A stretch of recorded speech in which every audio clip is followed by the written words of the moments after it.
Halo guys, welcome back ke channel. Balik lagi di channelku. Di video kali ini aku bakalan membagikan info terbaru buat teman-teman. Jika Satgas Waspada Investasi telah memblokir 3.000 lebih pinjol ilegal. Wow, bukan nilai yang kaleng-kaleng ya teman-teman, karena nilainya fantastis banget. Bukan satu, dua, atau ratusan seperti itu, tetapi langsung ribuan. Apa aja kah itu aplikasinya? Termasukkah aplikasi yang kalian pakai Galbay seperti itu guys? Silahkan disimak videonya sampai habis. Oh ya, sebelum kita lanjut pembahasannya, buat teman-teman yang baru gabung di channel ini yang belum subscribe, silahkan ya tekan tombol subscribe agar aku semakin semangat dalam mengupdate video-video terbaru. Ini aku kutip dari bisnis.com. Ketua Satgas Waspada Investasi Otoritas Jasa Keuangan Tongam L. Tobing menyebut jajarannya hingga saat ini telah memblokir 3.193 pinjaman online atau pinjol ilegal yang sebagian memanfaatkan data pribadi nasabah untuk keperluan penagihan dengan mengintimidasi. Aduh, bener ya yang gue bilang, kalau dia menyadap kontak itu untuk mengintimidasi nasabah agar mereka membayar seperti itu. Jadi sama aja kalian kayak diperas gitu ya guys. Oke, kita lanjut. Kita sudah memblokir 3.193 pinjaman online ilegal. Jumlah ini sangat besar, kata Tongam saat konferensi pers di Yogyakarta.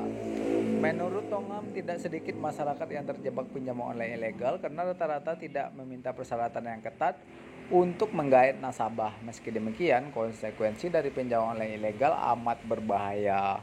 Wow, berbahaya seperti apa ya guys? Di sini gue bakalan menjabarkan kepada kalian bahayanya pinjaman online ilegal itu. Yang pertama itu bunga yang dijanjikan hanya 0,5%, tetapi realisasinya bisa 2-4% per hari. Yang paling berbahaya adalah dia selalu meminta izin kita untuk bisa mengakses semua data dan kontak di handphone.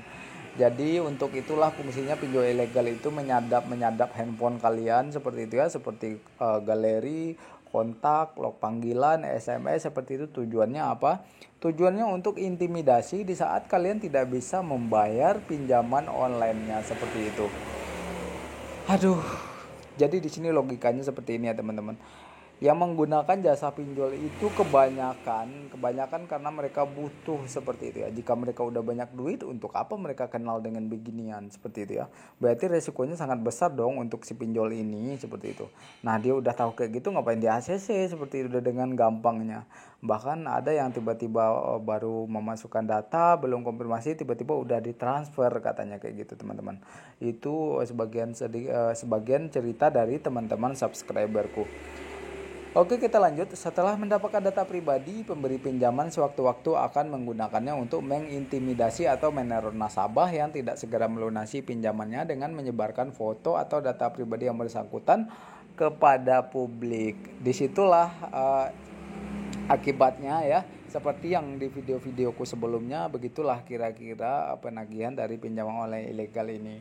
Jadi dari Otoritas Jasa Keuangan aja sudah memblokir. Akankah kalian tetap membayar? Pertanyaan ini sering banget ditanyakan dari teman-teman subscriber. Jika data kita udah disebar, haruskah kita membayar seperti itu? Awas nanti sekalian hadis keluar seperti itu ya guys.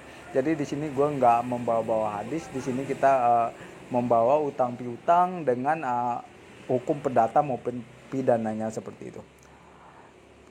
Kita harus mendorong para pelaku ke kepolisian, ujar Tongam. Oke, jadi kalian boleh laporkan aja ya guys seperti itu. Tetapi dari pengalaman teman-teman yang udah melaporkan seperti itu, kasusnya hanya disuruh membayar seperti itu ya. Ya mungkin karena yang laporannya sedikit. Coba kalau yang laporannya banyak, mungkin ceritanya bisa beda lagi teman-teman. Meskipun demikian, tidak semua pinjaman online merugikan, sebab tujuan dari pinjaman online adalah untuk menjembatani kebutuhan dana masyarakat yang tidak bisa terlayani sektor jasa keuangan formal di bank. Sampai saat ini ada 55 juta nasabah yang bergabung dengan pinjaman online yang legal atau yang resmi dengan total outstanding mencapai 18 triliun. Wow, nilai yang sangat fantastis untuk penyaluran dana yang ada di pinjol ini ya teman-teman. Ini data yang dipinjol resmi aja. Uang perputaran uang di sana itu mencapai 18 triliun rupiah. Kalian bisa bayangkan berapa banyaknya itu. Kalau dibawa truk itu bisa-bisa jebol kali truk. Bercanda guys ya. Oke, mungkin cukup sampai di sini aja infonya teman-teman. Jadi nggak ada tambah-tambahan yang lain dari Otoritas Jasa Keuangannya. Jadi di sini gue mau ngasih kesimpulan, jika kalian tidak terdesak banget seperti itu ya, apalagi yang belum mencoba pinjol ini, tolong kalian jangan pernah download seperti itu. Dengan prosesnya yang gampang, dengan ACC-nya yang gampang, ya kalian harus pikirkan juga konsekuensi di balik pinjaman online ini. Seperti video-video gue sebelumnya, kalau data-data nasabah itu bakalan disebar-sebar sama pinjol ini untuk mengintimidasi semua kontak seperti itu. Tujuannya apa? Tujuannya untuk mengadu domba kalian dengan kontak seperti itu. Jadi dari DC pinjol ini membilang kalau kontak itu dijadikan sebagai penjamin hutang seperti itu ya.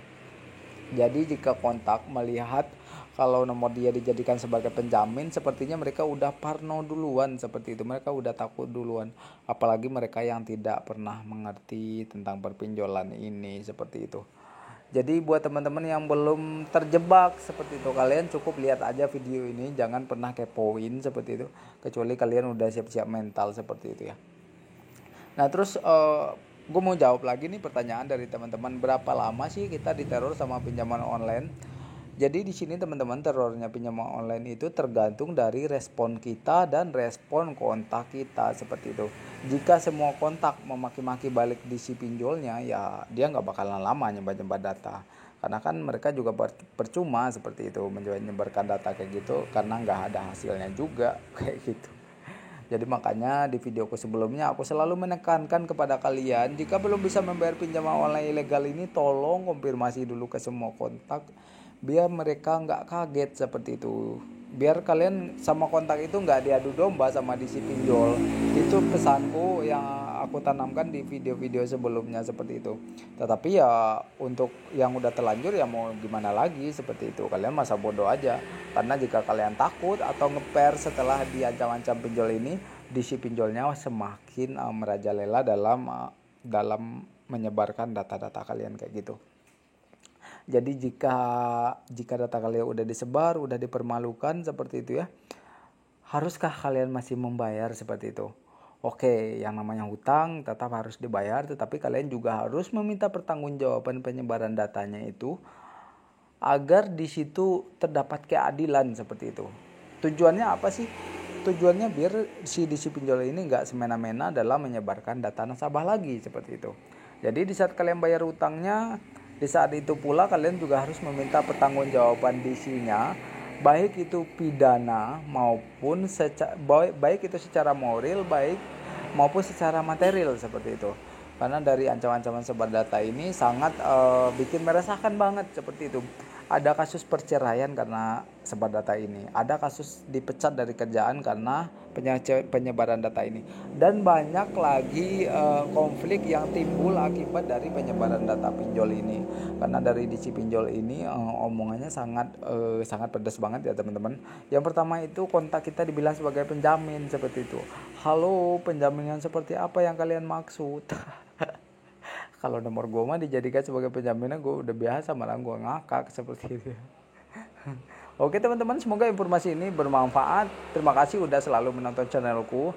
Ya walaupun kontennya sederhana menurutku seperti itu, tetapi buat kalian yang mengerti tentang pinjol ya mungkin ini adalah salah satu aspirasi dari kalian yang gue sampaikan seperti itu. Kenapa? Karena gue juga dulu berada di fase-fase seperti ini. Jadi untuk kalian jangan sampai juga sampai mengakhiri hidup seperti itu, jangan sampai. Oke, semoga channel ini selalu tempat kalian berkeluh kesah seperti itu ya. Aduh, capek juga ternyata. Oke guys, akhir kata atas nama aku Adi dan sampai jumpa.